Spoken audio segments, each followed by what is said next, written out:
The first important article for us is the course correction, which is for mains. हमारे इस the Hindu perspective और the UPSC perspective में हम editorials को, newspaper को डिवाइड करते हैं कुछ सेक्शंस में कि हम मेंस में कौन से आर्गुमेंट्स और कौन से एडिटोरियल्स का यूज कर सकते हैं, हम अपने एसे को कैसे प्रिपेयर कर सकते हैं। आज तक मैंने एसे के ऊपर कम से कम 8 से 10 एडिटोरियल्स डिस्कस कर लिए हैं पिछले 2 महीने में। ठीक है, तो अगर आप देख लो हर संडे को अगर आप हर हफ्ते देख लो तो हर हफ्ते हम एक ऐसे बेस्ड एडिटोरियल उठाते हैं। और अभी मैंने इस चीज को इंक्रीज किया है, हर न्यूज़पेपर के सेशन में मैं डेली आपके लिए एक एडिटोरियल लेके आता हूं, चाहे मैं इंडियन एक्सप्रेस से उठा के लाऊं, मैं द हिंदू से लाऊं, मैं कहीं और से लेके आऊं, बट एक ऐसे बेस्ड एडिटोरियल। पर्टिकुलरली जो मेरा फोकस है वो फिलोसफिकल एसेज पे है, क्योंकि ये बहुत ही ज्यादा प्रचलन में है अभी और बहुत ही ज्यादा यूपीएससी इस पे फोकस कर रहा है। और यही सबसे वीक एरिया भी है स्टूडेंट्स का, किस फिलोसफिकल एसे को कैसे स्ट्रॉन्ग किया जाए। तो आज मैं आपको एक ऐसे का टॉपिक दूंगा, टॉपिक से पहले उस टॉपिक को समझा दूंगा और उसके बाद आप ऐसे लिखोगे, जैसे आप मेंस के आंसर्स लिखते हो वैसे ही आप ऐसे भी लिखोगे और ऐसे लिखने के बाद मुझे सबमिट कर दोगे।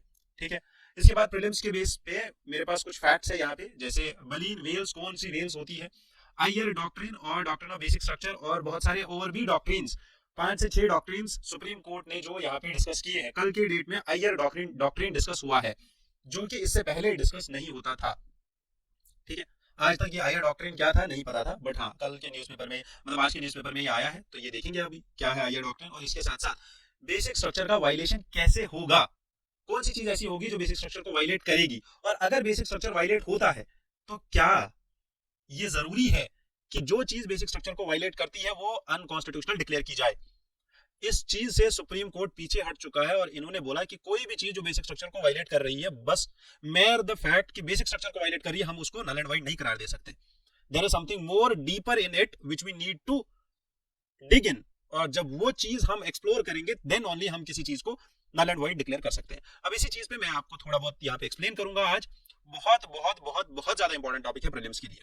ठीक है, ये इजीएस्ट टॉपिक है और यही से क्वेश्चन आने वाला है। नेक्स्ट, बुद्धिज्म के ऊपर एक समिट होने वाला है अभी, बुद्धिज्म एशिया समिट और एशिया बुद्धिस्ट समिट। ये समिट का अभी उद्घाटन किया गया है कल की डेट में हमारी प्रेसिडेंट मैम ने, तो ये भी देखेंगे। टार्डीग्रेड्स क्या है, टार्डीग्रेड्स कंटिन्यूअसली न्यूज में है पिछले 1-2 साल से, यूपीएससी की नजर नहीं पड़ी है, बट क्वेश्चन आने के चांसेस, जितने ज्यादा ये न्यूज आती है ना, जितनी ज्यादा प्रोबेबिलिटी बढ़ती है ना, जितना ज्यादा फ्रीक्वेंसी बढ़ता है न्यूज आर्टिकल्स का, उतना ही ज्यादा चांसेस बढ़ते हैं किस चीज के, क्वेश्चन आने के। ऐसा नहीं है कि यूपीएससी कहीं खोद के निकालती है कोई न्यूज, पता नहीं कहीं दफन हुई पड़ी होती है कोई न्यूज जिस पे कोई नहीं जाता, जो न्यूज आर्टिकल कोई नहीं पढ़ता वही पूछती है, ऐसा कुछ नहीं है। यूपीएससी वो न्यूज आर्टिकल से क्वेश्चन पूछती है जो रेपिटेटिवली न्यूज़पेपर में आ रहा हो, पिछले 1-2 साल में, 2-4 साल में न्यूज़पेपर में रहा हो। ठीक है, कभी ना कभी। तो tardigrades is one of the topics जो आपके लिए इंपॉर्टेंट है। चलिए शुरू करते हैं आज का एडिटोरियल एनालिसिस। सबसे पहले हम मेंस का एक एडिटोरियल उठाएंगे। This editorial talks about core correction. ठीक है, कि हमें कोर सेक्टर को करेक्ट करना होगा। अब पहले इस चीज को समझते हैं कि जो कोर सेक्टर है इसको करेक्ट कैसे किया जा सकता है। ठीक है, पहले इस चीज को समझते हैं कि कोर सेक्टर को ही करेक्ट क्यों करना है। ठीक है, अब ये कोर इंडस्ट्रीज कौन सी इंडस्ट्रीज है, अगर आपको पता होगा तो कोर इंडस्ट्रीज में हमारे पास 8 कोर इंडस्ट्रीज आती है, जिसमें coal, crude oil, natural gas, refineries and refinery products, fertilisers, steel, cement and electricity. ठीक है, ये 8 कोर इंडस्ट्रीज है हमारे पास, जिसको हम कोर सेक्टर बोलते हैं। अब आप चीज एक समझो, अगर ये कोर सेक्टर ही ग्रोथ नहीं कर रहा है, इसका मतलब ये है हमारी इकोनॉमी भी ग्रोथ नहीं करेगी, क्योंकि this core sector contributes more than any other sector combined to the GDP. ठीक है, if you talk about the infrastructure, ठीक है, sectors, if you talk about only the infrastructure sectors, they constitute about 40% of industrial production. Therefore, output from the India's 8 core sectors has declined in the month of September than in the month of August. तो अगर ये output decline हो रहा है, अब इस चीज की वजह से प्रॉब्लम क्या आ रही है और इसको ठीक कैसे किया जा सकता है। देखो, इंपॉर्टेंट ये नहीं है कि डिक्लाइन आ रहा है, ठीक है, मंथ वाइज कब डिक्लाइन आया, कब ऊपर गया, कब नीचे आया ग्राफ, ठीक है, this is not important for us as the aspirants of UPSC. What we need to remember is how can we help the economy and the core sector to grow faster. अगर core sector में slow down आ रहा है तो हम उसको ठीक कैसे कर सकते हैं, that is what we have to do. बस because this slowdown always brings anxiety, it brings instability in the market, it brings distrust in the market, जिसकी वजह से प्रॉब्लम क्या होती है कि मार्केट सेंटिमेंट डाउन हो जाता है। मार्केट सेंटिमेंट डाउन होगा, स्टॉक एक्सचेंज डाउन हो जाएगा, स्टॉक एक्सचेंज डाउन होगा तो इकोनॉमी में स्लो डाउन आएगा, रिसेशन आ सकता है, और देखते देखते आपको ये नहीं समझ आएगा कि इन्फ्लेशन कैसे स्पीड पकड़ेगी और इन्फ्लेशन टॉप पे चली जाएगी। Therefore, what we can do, and what is this growth concern for India's industrial sector? What are the concerns? First, there is slowdown in core sector. There is impact of the monsoon this year. बहुत जगहों पे heavy rains हुई, floods आए, and late withdrawal of monsoon. इस चीज की वजह से इंडस्ट्रियल प्रोडक्शन थोड़ा कम हुआ है। तो 2024-25 के साल में मॉनसून जो वापस जा रहा था, इट हैपेंड दैट मॉनसून का विड्रॉल लेट हो गया। अर्बन कंजप्शन, तो अर्बन कंजप्शन और अर्बन एरियाज की जो डिमांड है वो कम हो गई है for durables and daily use items, जिसकी वजह से डिमांड कम हो गई। तो मार्केट में अगर डिमांड कम हो गई क्या होगा, डिमांड कम हो गई तो प्राइसेस गिर जाएंगे, प्राइस डिक्रीज होगा, प्राइस डिक्रीज होगा तो ग्रोथ डिक्रीज होगी, ठीक है। तो डिमांड ड्रिवन डिफ्लेशन होगा यहाँ पे, ठीक है। नेक्स्ट, पब्लिक इन्वेस्टमेंट की बात करें तो government spendings on infrastructure projects has slowed down, particularly steel and construction. और अभी मैंने बोला कि ये जो इंफ्रास्ट्रक्चर सेक्टर है, it contributes 40% of what industrial production in India. बहुत ही बेसिक फैक्ट्स हमें याद रखने हैं, बहुत बेसिक फैक्ट्स, जैसे मैंने ये एक फैक्ट यहाँ पे हाईलाइट किया, दैट इज 40% फैक्ट, ठीक है। इंफ्रास्ट्रक्चर सेक्टर्स जो है हमारी इकोनॉमी के, ये कितना प्रोडक्शन में कंट्रीब्यूट करते हैं, 40%। बस ये एक सिंपलेस्ट फैक्ट है जो आप याद रख सकते हो, ऐसे ही फैक्ट्स को याद रखना है। सारा 0.8%, 1.6%, 1.8%, 4.2%, हर एक फैक्ट को याद नहीं करना है। समझ में आई बात? चलो, अब इन सब चीजों का क्या किया जा सकता है? तो ये जो स्लो डाउन हमारे इंडस्ट्रियल एक्टिविटी में आया है, ये एक कॉज ऑफ कंसर्न है, और इससे इंपैक्ट हो सकती है हमारी इकोनॉमिक ग्रोथ, और हमारी एम्प्लॉयमेंट भी डिक्रीज हो सकती है। Therefore what government needs to do, पहला, it can boost investor confidence. Investors का कॉन्फिडेंस इंक्रीज करे कि नहीं, मार्केट जो है ग्रोथ करेगा, आप टेंशन मत लो, मार्केट ग्रोथ करेगा, आप इन्वेस्ट करो, जितना आप इन्वेस्ट करोगे उतना ही मार्केट ग्रो करेगा, ठीक है। Next, government what can it do, it can promote the domestic demand. अब देखो, डोमेस्टिक डिमांड प्रमोट करने का एक ही तरीका है। For example, there is a person A, अब अगर इसको मार्केट से कोई प्रोडक्ट खरीदना है, फॉर एग्जांपल इसको कोल्ड ड्रिंक खरीदनी है, देखो मैं सर्दी वाले एरिया में रह रहा हूं अभी कुछ टाइम से टेम्पररीली, बट इसका मतलब ये नहीं है कि यहाँ पे कोल्ड ड्रिंक होगी मेरे सामने। तो ये जस्ट एक एग्जांपल है कोल्ड ड्रिंक का। आप ये समझो कि कोल्ड ड्रिंक जो है, अगर कोई इंसान खरीदना चाहता है तो वो कब खरीदेगा, जब उसके पास पैसा होगा। फॉर एग्जांपल इसको 20 रुपए की कोल्ड ड्रिंक खरीदनी है और इसके पास 20 रुपए नहीं है। अब अगर ऐसी ही कंडीशन हो रही है, ये एक ऐसा गुड है, कोल्ड ड्रिंक एक ऐसा गुड है जो it is not necessary to have it, otherwise other than this there is another good. अगर ए को सॉल्ट खरीदना होगा, it is a necessary good, है ना, ये खरीदना ही खरीदना है, इसकी डिमांड कम नहीं होगी, जितनी डिमांड थी उतनी ही रहेगी। हाँ, बहुत ही माइनर डिमांड में डिफरेंस आएगा जब पॉपुलेशन बढ़ती चली जाएगी सॉल्ट के कंजप्शन में। बिहेवियरल चेंज आएगा, लोग ज्यादा सॉल्ट लेने लगेंगे तो बाकी सारे सेक्टर्स में इंपैक्ट पड़ेगा, बीपी बढ़ेगा, लोग मरने लग जाएंगे और बीपी में हार्ट अटैक आने लगेगा, बाकी सब कहानी अलग है। तो जो ही ए के पास पैसा कम होने लगेगा, इसकी इनकम कम होने लगेगी, इसके पास पैसा नहीं होगा, तो ये कोल्ड ड्रिंक पीना छोड़ देगा, बट सॉल्ट खाना नहीं छोड़ेगा। वहीं पे अगर आपको डिमांड बढ़ानी है मार्केट में, तो ए को ये 20 रुपए कहीं ना कहीं से लाके देने होंगे। एक सिंपलेस्ट तरीका बताया जाता है डिमांड को इंक्रीज करने का, that is universal basic income. तो ये भी दिया जा सकता है, ठीक है। सब्सिडीज दी जा सकती है डायरेक्टली इन दी, जो हम डीबीटी के थ्रू देते हैं, डायरेक्ट बेनिफिट ट्रांसफर के थ्रू सब्सिडीज डायरेक्ट अकाउंट में भेज देते हैं, तो वो भी दी जा सकती है डायरेक्ट इनटू अकाउंट, उन चीजों से भी। और जैसे नरेगा का काम है, मनरेगा,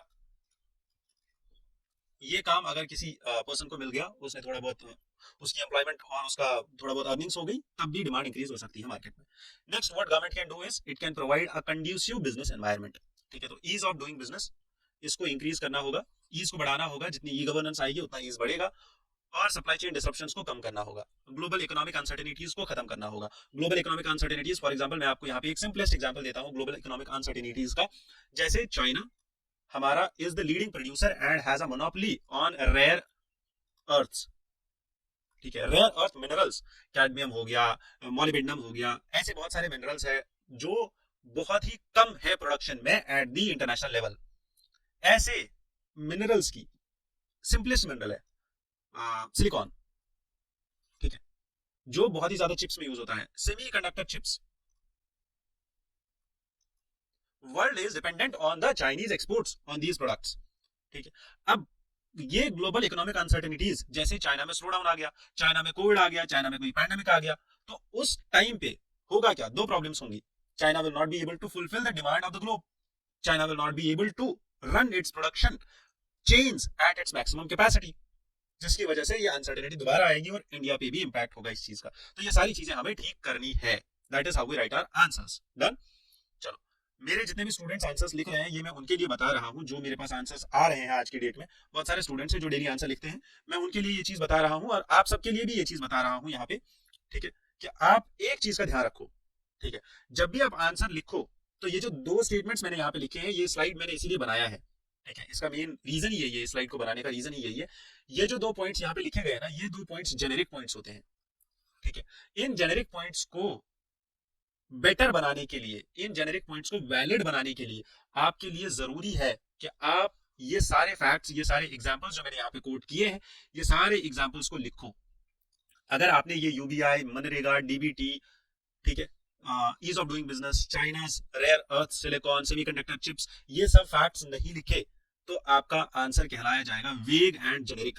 उसके नंबर भी वही आएंगे, 10 में से 2.5 नंबर आएंगे, 10 में से 2 नंबर आएंगे, 10 में से 3 नंबर आएंगे, उससे ज्यादा नहीं आ पाएगा। इसीलिए अगर आपको आंसर राइटिंग इंप्रूव करनी है अपनी, तो आप यहाँ पे जुड़ो और इस सेशन को डेली देखो, तभी जाके कुछ हो पाएगा आपका भी, और आपके मेंस में भी आंसर्स अच्छे हो जाएंगे। ठीक है, समझ में आई बात अभी तक? चलो नेक्स्ट बात करते हैं हम यहाँ पे एक पर्टिकुलर एस्पेक्ट की, और ये मैं यहाँ पे बताना चाहता हूँ ये जो चीज है। अच्छा, इसी टॉपिक में मैं ये बताना चाहता हूँ कि यहाँ पे दो हमारे पास क्वेश्चंस हैं। One is which of the following is not a core sector industry in India. Comment section में आप मुझे आंसर बताओ, एबीसीडी कौन सा, कमेंट सेक्शन में बताओ आप कौन सा नहीं है हमारा core sector industry. 8 core sector industries मैंने आपको लिख के बता दी यहाँ पे पहले ही पेज पे, तो ये आप मुझे बता दो इसका आंसर क्या होगा, एबीसीडी होगा, क्या आंसर होगा इसका। Next, mains point of view से आपको ये बताना है what are the factors which affect India's industrial growth and what are the challenges faced by the manufacturing sector in this scenario, what measures can be taken to boost industrial production and create jobs। सारी चीजें मैंने यहाँ पे discuss कर दी है आप सबके लिए। तो आप एक काम करो, आप ये मेंस का क्वेश्चन अटेम्प्ट करो और प्रीलिम्स के क्वेश्चन का आंसर मुझे अभी बता दो। कहाँ पे? कमेंट सेक्शन में। मैं वेट कर रहा हूँ कमेंट सेक्शन में, लास्ट में मैं बताऊंगा किस किसने सही आंसर दिया है। नेक्स्ट, ये एक आर्टिकल हमारे पास ऐसा है जो इंडिया और कनाडा के रिलेशंस को डिफाइन कर रहा है। ठीक है, अब पहले इस चीज को समझते हैं कि क्यों जरूरी है हमारे लिए इंडिया और कनाडा के रिलेशंस को समझना। क्योंकि इंडिया और कनाडा के रिलेशंस आज के रिलेशंस नहीं है। हिस्टोरिकली अगर आप देखो, हमने 1947 में जब हम आजाद हुए तो 1947 में ही हमने डिप्लोमेटिक रिलेशंस को एस्टैब्लिश किया था। बट आप ये चीज समझो, इंडिया और कनाडा, इनका ट्रेड और इनका जितना भी अभी इकोनॉमिक पर्सपेक्टिव है वो मैं आपको बता दूंगा। बट आप ये चीज समझो कि अभी प्रॉब्लम क्या हो रही है। देखो, कनाडा की पॉपुलेशन में 2% पॉपुलेशन इज 6। ठीक है, and these 6 have a sentiment which is attached to what? Khalistan. Why? Basically understand it, because these 6 are the citizens of Canada. ये इंडियन नहीं है, आप पहले समझो इस चीज को। They might be Indian in origin, they might be living in Canada, ठीक है, but they have got citizenship over there, and now they are, not all of them but some of them are promoting this propaganda of pro Khalistan movement, and one of the activists among them was Hardeep Singh Nijjar। ठीक है, अभी ये जो हरदीप सिंह निज्जर वाला case है, इन्होंने क्या किया? तो Hardeep Singh Nijjar who was a Khalistani terrorist, उनको क्रिमिनल चार्जेस फेस करने पड़े थे। कहाँ पे? कनाडा में भी और इंडिया में भी। ठीक है, और उसको रखा गया था on a no fly list and all of his bank accounts were seized and frozen, but उसकी हो गई हत्या।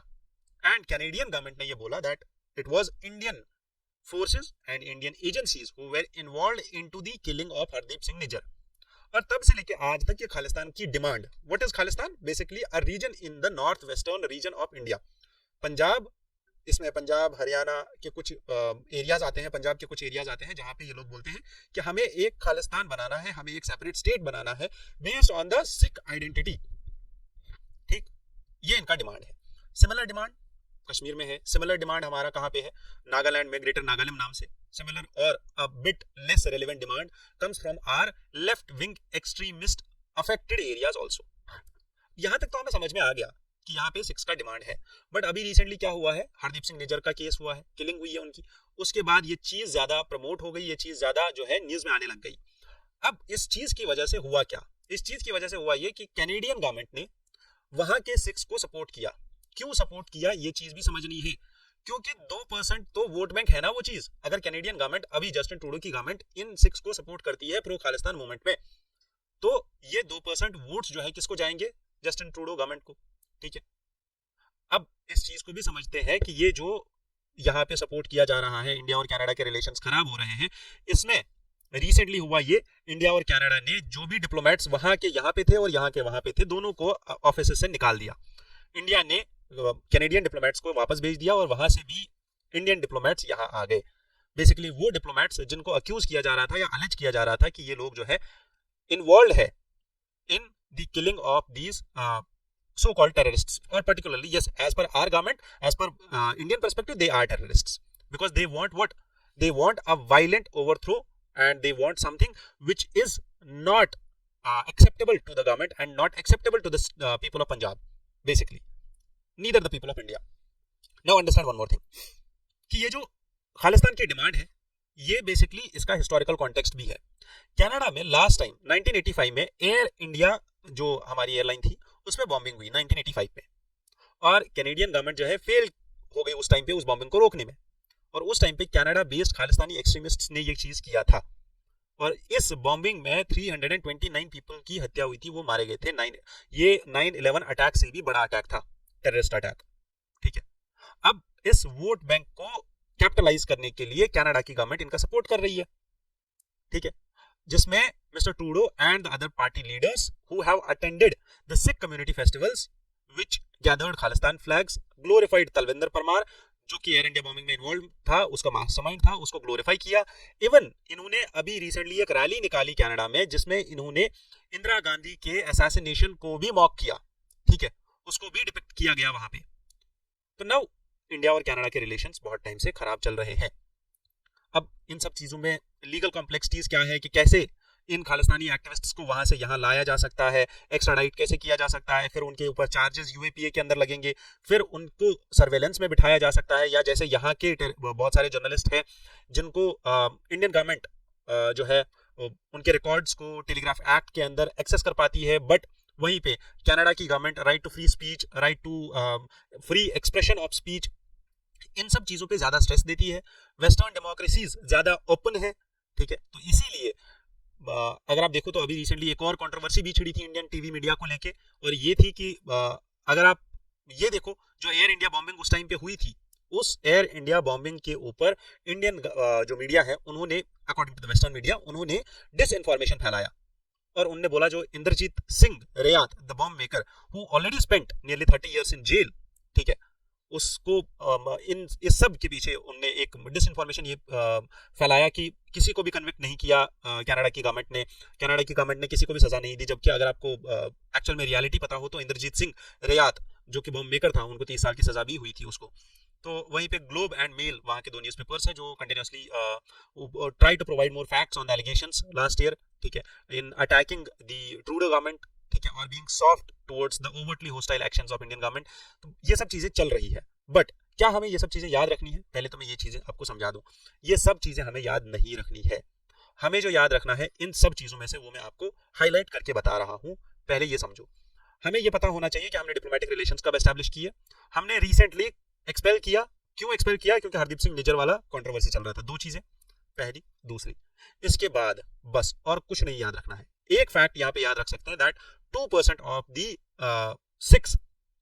the population of Canada, 2% of it is constituted by Sikhs, ठीक है, बस रेस्ट जितनी भी आर्ग्यूमेंट्स है वो हम थोड़े बहुत याद रख सकते हैं, इससे ज्यादा हम कुछ नहीं करने वाले, ठीक है, इससे ज्यादा हम आगे नहीं बढ़ने वाले, इससे ज्यादा हमें और कुछ याद नहीं रखना है। डन। चलो, इंडिया और कनाडा के बीच में आपको जो याद रखना है वो है कुछ फैक्ट्स, ठीक है, कि कनाडा से इंडिया एक्सपोर्ट क्या क्या आता है। मिनरल प्रोडक्ट्स आते हैं, वेजिटेबल प्रोडक्ट्स आते हैं, मेटल्स आते हैं, पेपर गुड्स आते हैं, केमिकल प्रोडक्ट्स आते हैं। इंडिया से कनाडा केमिकल प्रोडक्ट्स जाते हैं, टेक्सटाइल्स, मेटल्स, मशीन्स, ये सारी चीजें जाती है। These are some of the facts. This is only one fact which we can remember. Further, what we need to see is Canada has been the largest source, fourth largest source of tourism to India. Bilateral trade हमारा थोड़ा कम है, 8,000 usually $8,000 तक का है, which is the total of 0.7% of India's total trade. Bilateral trade कम है, but हाँ, tourism का बहुत ज्यादा है, ठीक है। And every 7th Indian citizen who is abroad, India के जितने भी स्टूडेंट्स अब्रॉड है उसमें से हर 7वां स्टूडेंट, मतलब उसका 1/7 इज रिजाइडिंग इन कनाडा। तो डायस्पोरा बहुत ज्यादा है, कनाडा की पॉपुलेशन का 2% इज 6 ओनली, और कनाडा की पॉपुलेशन का बहुत ज्यादा हिस्सा इंडियंस का है, तो डायस्पोरा बहुत ज्यादा है, और बाकी सब चीजें भी बहुत ज्यादा है। और कल की डेट में हमने ये भी देखा था कि कल की डेट में मोदी जी ने ये क्रिटिसाइज किया था कैनेडियन गवर्नमेंट को, क्योंकि कनाडा की गवर्नमेंट में वहां पे एक प्रो खालिस्तानी प्रोटेस्ट निकल रहा था, और वो प्रोटेस्ट में वायलेंस हुआ, और उस वायलेंस में हमारा एक मंदिर, हिंदू सभा मंदिर, उसके ऊपर उन्होंने अटैक कर दिया।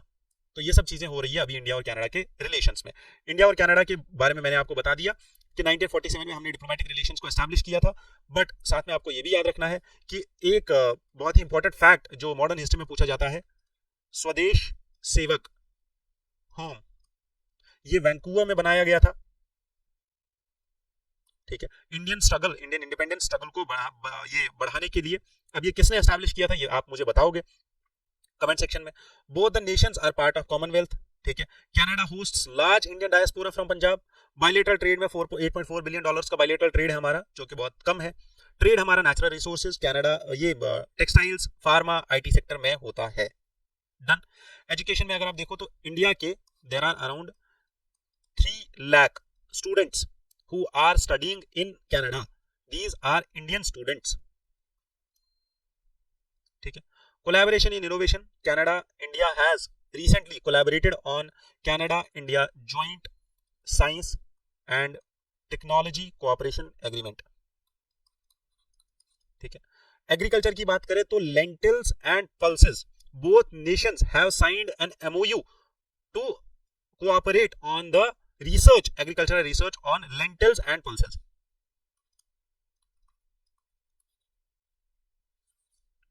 ठीक है, चलो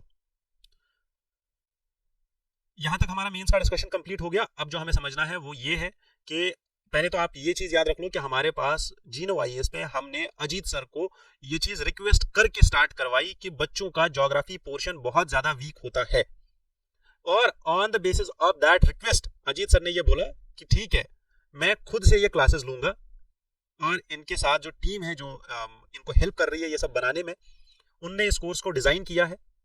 अजीत सर खुद इसमें पढ़ा रहे हैं। अजीत सर का एक्सपीरियंस पिछले 18 साल का है, बहुत बड़ा एक्सपीरियंस लेके आते हैं। उनको मुझे लगता है यूपीएससी के पीवाईक्यू सारे रटे हुए हैं, उनने पता नहीं कितने स्टूडेंट्स को गाइड किया हुआ है आज तक।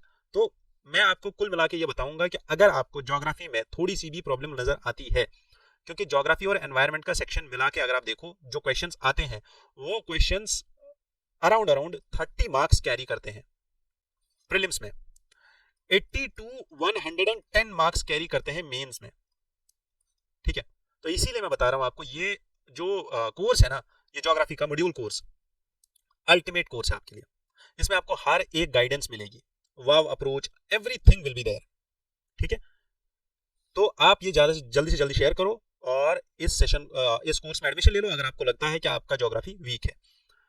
नेक्स्ट हमारे पास सेशन इस सेक्शन में ऐसे बेस्ड आर्टिकल्स है, और ऐसे बेस्ड आर्टिकल्स में अगर आप देखो कल की डेट में मैंने एक आर्टिकल डिस्कस किया हुआ था आपके साथ, और ये आर्टिकल किस बारे में है, दिस इज अबाउट टोटलिटेरियनिज्म।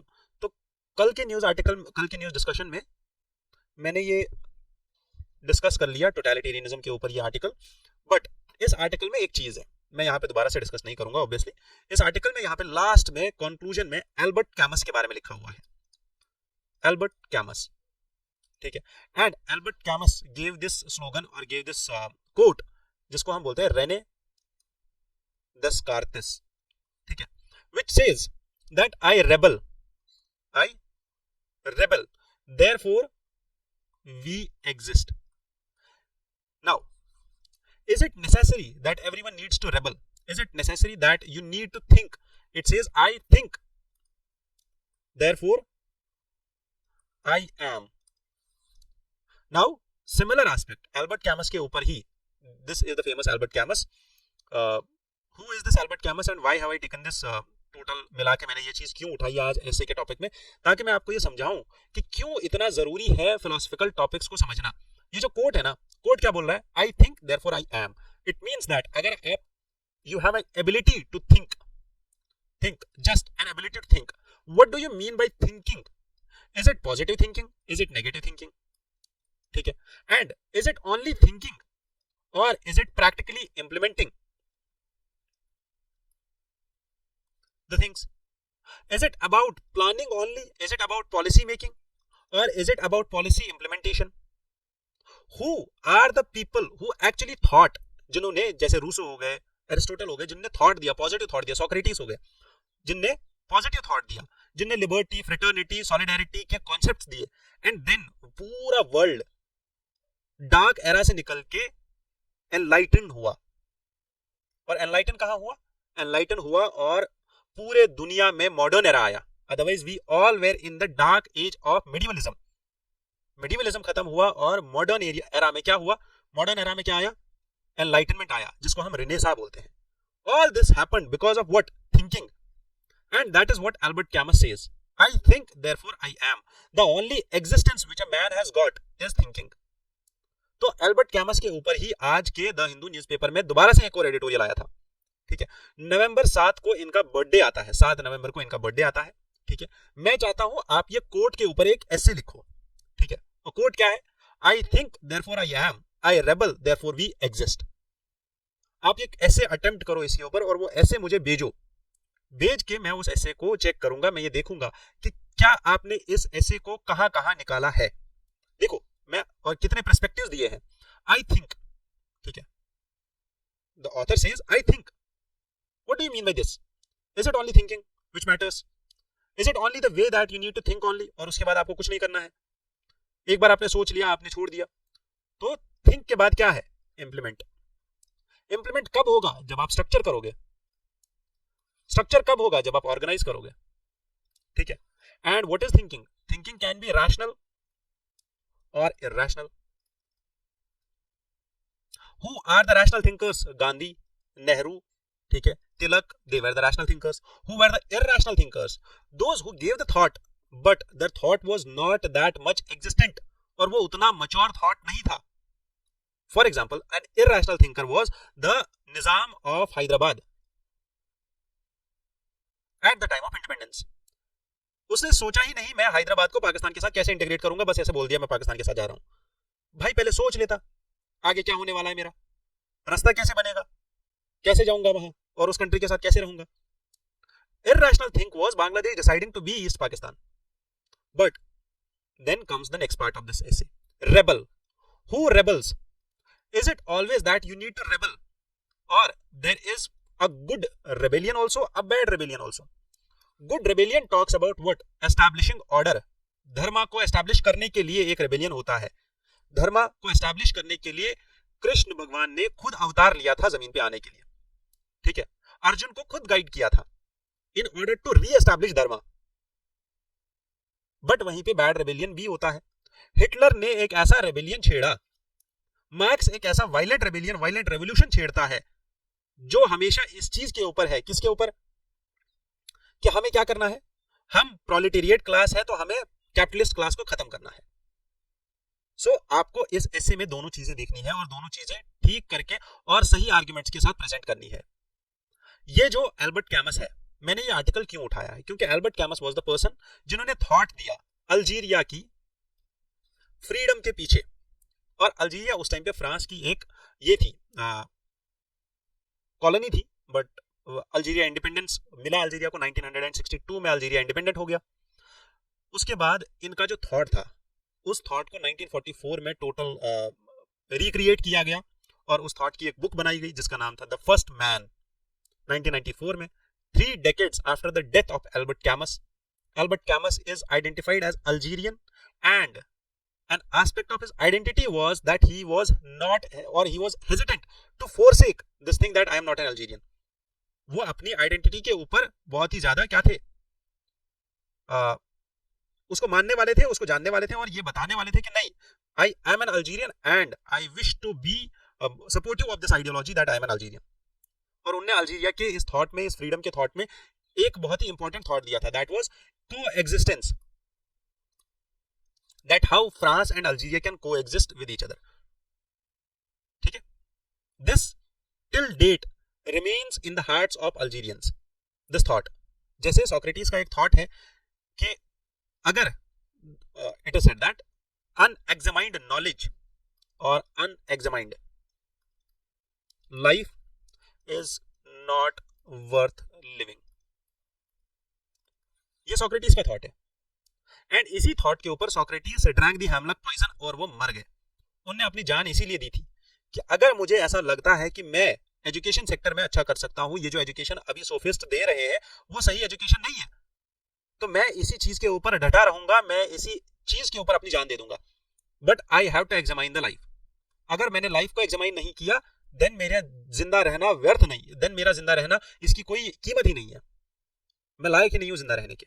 अगर मेरे थॉट्स, मेरे प्रिंसिपल्स, मेरे आइडियाज को कोई जगह नहीं है मेरी लाइफ में. ठीक है, so with this I leave it to you कि आप ये ऐसे अटेम्प्ट करके मुझे भेजो.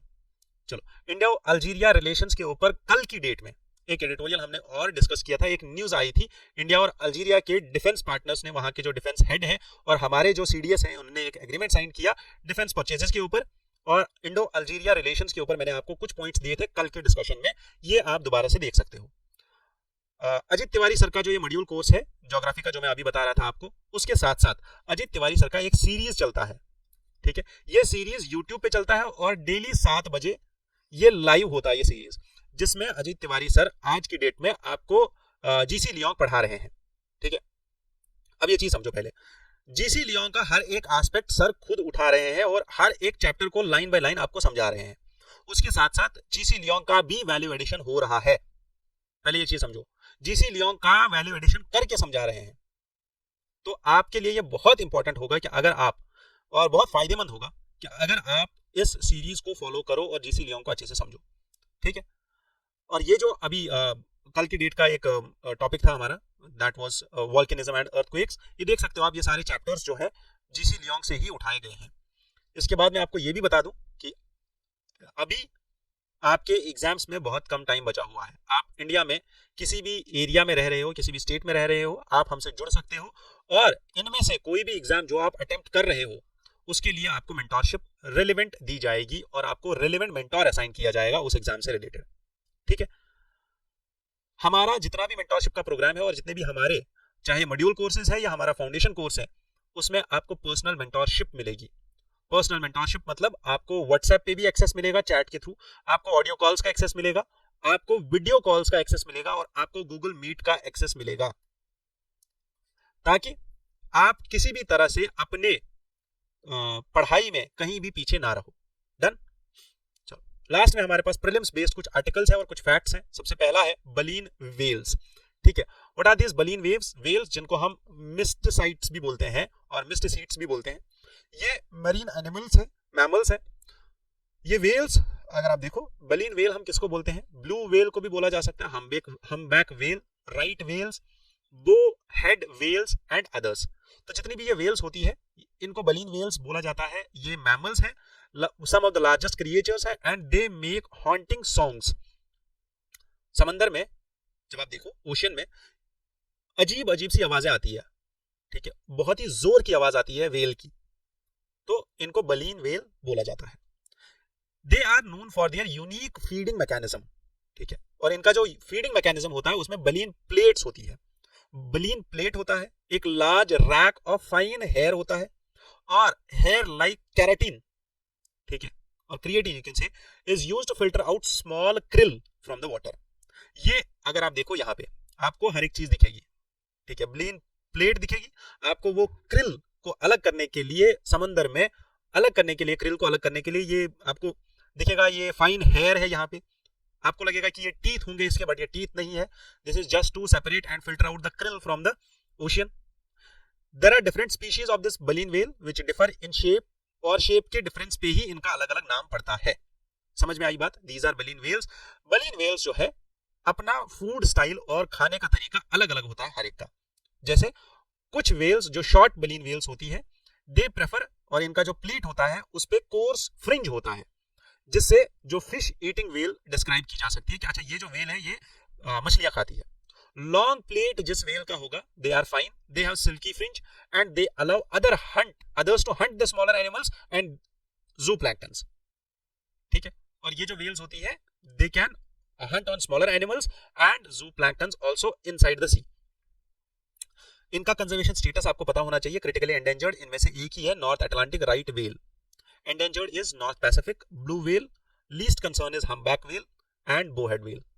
ये चीजें आपको ध्यान में रखनी है। इनके थ्रेट्स में इनकी पॉपुलेशन कम हो रही है, पर्टिकुलरली कमर्शियल फिशिंग होती है, इनकी कमर्शियल व्हेलिंग होती है, कुछ शिप्स है जिनका फिशिंग नेट इनमें इंटैंगल हो जाता है, नॉइज पोल्यूशन, हैबिटेट डिग्रेडेशन, इन सब चीजों की वजह से इनका हैबिटेट खत्म हो रहा है और इनकी पॉपुलेशन कम हो रही है। डन।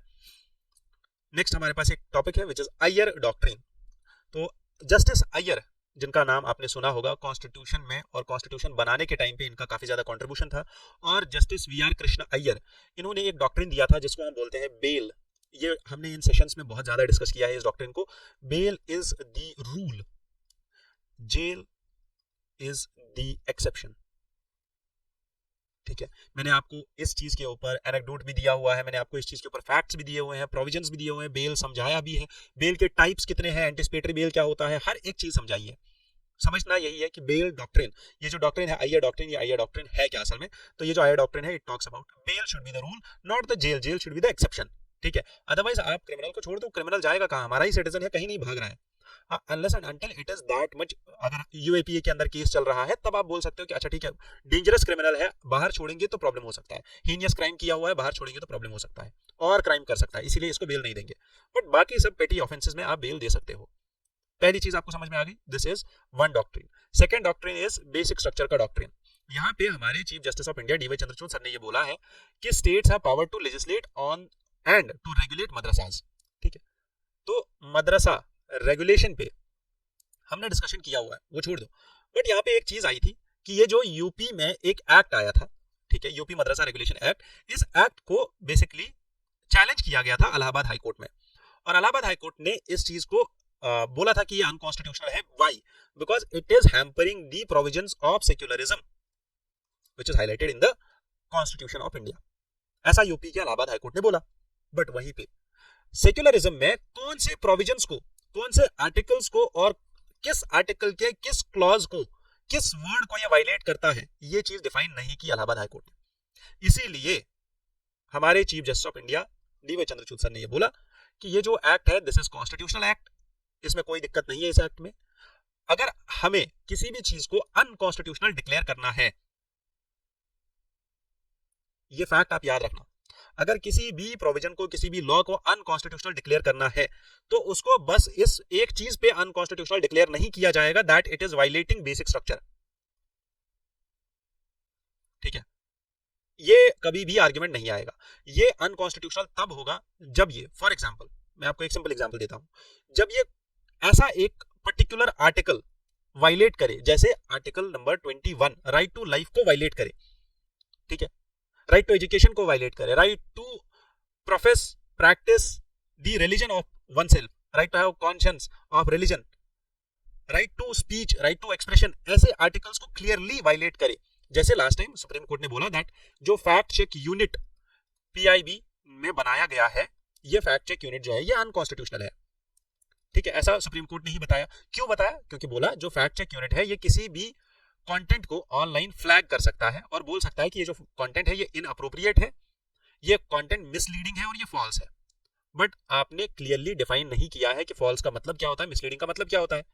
इसीलिए फैक्ट चेक यूनिट के पास ये प्रोविजन है, इतनी पावर है कि ये किसी भी कंटेंट को हटा सकता है। इसका मतलब ये है कि ये आपके राइट टू स्पीच को वायलेट कर रहा है। तो इसीलिए आपको यहाँ पे स्पेसिफाई करना होगा इन सब चीजों की डेफिनेशन।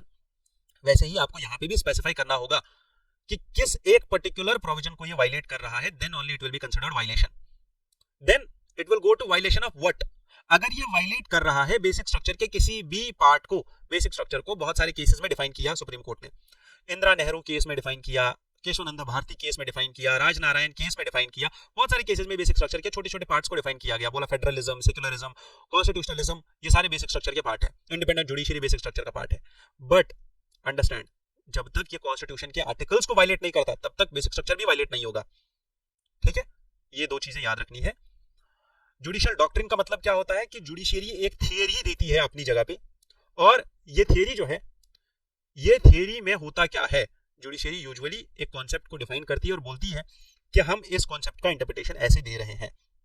जैसे बेसिक स्ट्रक्चर का जो डॉक्ट्रिन है ये क्लियरली डिफाइंड नहीं है, हाँ, ऑल्दो हमारे पास कुछ प्रोविजंस है, जैसे फंडामेंटल राइट्स हो गए, सेक्युलरिज्म हो गया, फेडरलिज्म हो गया, जुडिशियल रिव्यू हो गया, ये सब चीजें जो है हमारे पास, they are part of basic structure. अगर आप देखो केशवानंद भारती केस 1973 में supreme court of India for the first time ruled that parliament has power to amend any part of the constitution, however it cannot alter the basic structure of the constitution। वहीं पे supreme court ने यही चीज दोबारा बोली Indira Nehru Gandhi versus Rajnarayan case 1975, and supreme court ने इस case में आर्टिकल ये कॉन्स्टिट्यूशनल अमेंडमेंट 39th अमेंडमेंट 1975 को इनवैलिडेट करार दिया। Doctrine of basic structure was reaffirmed in Minerva mill case 1980 and Waman Rao case 1981, जिसमें सुप्रीम कोर्ट ने एग्जामाइन किया validity of article 31A, article 31B of the constitution. That is how this doctrine works. Doctrine of separation of power says that all the powers of the state shall be divided between the organs of the state। इसका मतलब ये है executive के पास अलग powers होंगे, legislature के पास अलग powers होंगे, जुडिशरी के पास अलग पावर्स होंगे। बट अगर आपको पता हो executive and legislature are both drawn from the parliament only. ठीक है, इनको पार्लियामेंट से ही एक्सट्रैक्ट किया जाता है एग्जीक्यूटिव और लेजिस्लेचर को। Even executive is drawn out of legislature only. जो हमारे पास लेजिस्लेचर में मेंबर्स होते हैं, मेंबर्स ऑफ पार्लियामेंट, इन्हीं से बनते हैं हमारे मिनिस्टर्स, काउंसिल ऑफ मिनिस्टर्स। ठीक है, काउंसिल ऑफ मिनिस्टर्स कहां से बनता है? लेजिस्लेचर से ही बनता है।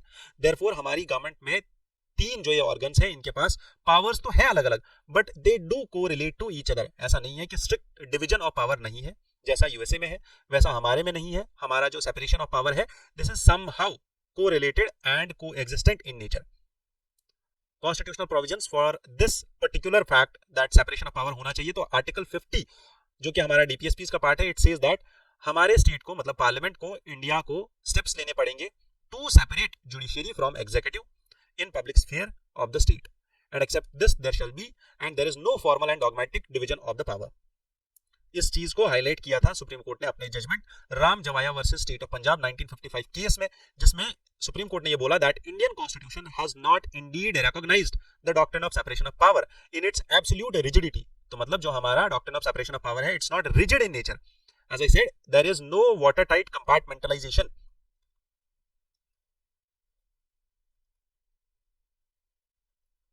There is no watertight compartmentalization of what? Of this doctrine of separation of power. Rather, what we have is, we have correlation of the three organs, particularly judiciary यहाँ पे थोड़ी बहुत ज्यादा independent है, legislature and executive they are together। एक और चीज आती है हमारे पास, doctrine of eclipse। doctrine of eclipse तब यूज होता है जब किसी भी एक्ट को ये बोला जाता है that this act or law is violating fundamental rights। For example, supreme court ने एक एक्ट बनाया, जैसे मैंने अभी बोला, फैक्ट चेक यूनिट बनाने के लिए सुप्रीम कोर्ट ने कोई एक्ट बना दिया, हमारे लेजिस्लेचर ने कोई एक्ट बना दिया, सॉरी, वो एक्ट अगर फंडामेंटल राइट्स को वायलेट करता है, ठीक है, अगर वो एक्ट फंडामेंटल राइट्स को वायलेट करता है, then that act can be said that it is unconstitutional and it can be declared null and void। but understand this thing, अगर एक एक्ट आता है, फॉर एग्जांपल आईटी एक्ट आया, ठीक है, आईटी एक्ट के फॉर एग्जांपल 100 सेक्शंस है, but इसमें से खाली एक सेक्शन था, सेक्शन 69 और सेक्शन 69A, ये ऐसा सेक्शन था जो वायलेट कर रहा था कुछ फंडामेंटल राइट्स को। तो बस इस एक सेक्शन को ही क्या किया गया? नल एंड वॉइड बताया गया, पहली चीज। दूसरा, there is eclipse. It means that आप इस एक्ट को नल एंड वॉइड तो बता रहे हो, इसको आप डिलीट नहीं कर रहे हो। It is not deleted, rather what you do with this is, आप इसका इफेक्ट खत्म कर देते हो, डिलीट नहीं करते हो एक्ट को। आप इस एक्ट को रखते हो तब तक जब तक आगे फ्यूचर में कोई ऐसी कंडीशन ना बने कि आपको इस एक्ट को वापस इंप्लीमेंट करना पड़े, और उस टाइम पे इसको वापस इंप्लीमेंट करने के लिए इसको दोबारा से लॉ बनाना होगा। दैट इज इक्लिप्स, कि आप इसको ओवरशैडो कर देते हो, ठीक है। Done. Therefore doctrine of eclipse is contained in the article 31 clause 1 of Indian constitution. समझ में आई बात? And the doctrine of eclipse does not apply to the post constitutional laws. ये फैक्ट आपके प्रीलिम्स के लिए बहुत ज्यादा इंपॉर्टेंट है। इसको पहली बार इंट्रोड्यूस किया गया था बिकाजी नारायण केस में। Bikaji Narayan versus state of Madhya Pradesh 1955 का एक केस था, जिसमें central province and Berar motor vehicles act 1947, this act empowered the provincial government, उस टाइम की जो प्रोविंशियल गवर्नमेंट थी सेंट्रल प्रोविंसेस में, to take up the entire provincial motor transport business. This act was declared that this is violative of Article 19 Clause 1 Subclause G, which talked about the right to property। ठीक है, चलो last में we have this Buddhist summit, जिसको inaugurate किया गया है, and हमारी president ma'am का ये बोलना है कि बुद्धिज्म जो है ये हमें एक ऐसी चीज सिखाता है जिससे हम काउंटर कर सकते हैं सेक्टेरियनिज्म को। What is sectarianism? हम डिवीजन खत्म कर सकते हैं, हम यूनिटी लेके आ सकते हैं, हमारे देश में, हमारी सोसाइटी में यूनिटी लेके आ सकते हैं, सेक्ट्स को खत्म कर सकते हैं, एक हो सकते हैं। That is what Buddhism teaches us. ठीक है, ये जो बुद्धा धम्मा की बात की जा रही है यहाँ पे, बुद्धा धम्मा एक्चुअल में जो डॉक्ट्रिन है, इस डॉक्ट्रिन को 6th सेंचुरी में अटेन किया था किसने? गौतम बुद्ध ने, जब उनको एनलाइटनमेंट मिला था बोध गया में, और पीपल ट्री के नीचे उनको ये एनलाइटनमेंट मिला था। और इस एनलाइटनमेंट के बाद उन्होंने इसको स्प्रेड करने की कोशिश करी, और उसमें सबसे पहला हाथ था अशोका का, जिसने अपना बेटा और अपनी बेटी श्रीलंका भेजे और वहां पे धम्मा को एस्टैब्लिश कराया। बहुत सारे धम्मा लिपीज पब्लिश करे, inscriptions, edicts, major rock edicts, 14 major rock edicts को पब्लिश कराया। बहुत सारे स्टेप्स लिए अशोका ने। महायान बुद्धिज्म आया, ठीक है, और हमारे पास निकायाज आए, हमारे पास त्रिपिटकाज आए, बुद्धिज्म के बुक्स आए, बुद्धिज्म की काउंसिल्स हुई, 1st, 2nd, 3rd, 4th Buddhist council. तो ये सारी चीजें किस लिए हुई थी? बुद्धिस्ट डॉक्ट्रिन को हाईलाइट करने के लिए, उस डॉक्ट्रिन को फैलाने के लिए। ठीक है, अशोका का Dhammaduta, it was established to establish communities in Sri Lanka, Myanmar and beyond. वहीं पे Kashyapa Matanga and Dharmaratna, these were the people who spread Buddhism along the Silk Route to Central East Asia. ठीक है, और आज की डेट में we have masters, 11th century में we had masters like Atisha Dipankara, Bodhidharma, who disseminated the Buddhism to Tibet and East Asia. अभी जो ये समिट होने वाली है, एशियन बुद्धिस्ट समिट 2024, ये बेसिकली गवर्नमेंट ऑफ इंडिया ने इनिशिएट किया था इसको, और इसको IBC प्रमोट करता है ताकि बुद्धिस्ट हेरिटेज को जितना ज्यादा हो सके उतना फैलाया जाए। It is organised by ministry of culture. ये कहाँ होगी? ये भारत मंडपम जो न्यू दिल्ली में है, प्रगति मैदान जिसको पहले बोला जाता था, प्रगति मैदान में ये है। एंड इसका थीम क्या है? The role of Buddha Dhamma in strengthening Asia, and it will celebrate the cultural and spiritual heritage of Buddhism. Last में I want you to remember what are tardigrades. Tardigrade एक ऐसा एनिमल है, एक ऐसा ऑर्गेनिज्म है, not animal particularly, sorry, it's not an animal, it's an organism. ठीक है, they are free living tiny invertebrates who belong to phylum Tardigrada. ठीक है, इनको वाटर बेयर भी बोला जाता है, इनको मॉस पिगलेट भी बोला जाता है। They have long fascinated scientists. अब साइंटिस्ट यहाँ पे फैसिनेट क्यों होते हैं? क्योंकि इस टार्डिग्रेडा के 1300 स्पीशीज है वर्ल्ड वाइड, और ये टार्डिग्रेडा एक ऐसी बला है जो अगर आप देखो, it can tolerate extreme dryness, intense radiation and freezing. They have a process called as cryptobiosis. Cryptobiosis का मतलब क्या होता है, ये याद रखना है प्रीलिम्स के लिए। क्रिप्टोबायोसिस का मतलब होता है दैट ये जो टार्डिग्रेड होता है, ये अपने अंदर, अपने बॉडी के अंदर पॉज कर सकता है बायोलॉजिकल प्रोसेस को, और it can linger in the state of suspended animation for longer time. ये दो चीजें याद रखनी है। एक और फैक्ट याद रखना है, डोडा1 gene. What is this gene? Tardigrades need this gene and they need it to synthesize betalains, or betalains. What are betalains? They are a type of antioxidant pigment. डोडा1 जीन जो है, ये जीन टार्डिग्रेड्स के survival के लिए important है। ठीक है, समझ में आई बात? और ये जीन उन्होंने लिया है कहां से? बैक्टीरियल स्पीशीज से। क्लियर? दीज आर टार्डिग्रेड्स, और ये 3 से 4 फैक्ट्स आपको याद रखने हैं। That a tardigrade can survive starvation. अगर हवा भी नहीं होगी तब भी सर्वाइव करेगा, पानी भी नहीं होगा, सब जीरो टेम्परेचर होगा, हर एक कंडीशन में सर्वाइव करेगा। 2 साल पहले हमने बहुत सारे टार्डिग्रेड्स को मार्स के स्पेस में भेज दिया, मार्स के सरफेस पे भेज दिया।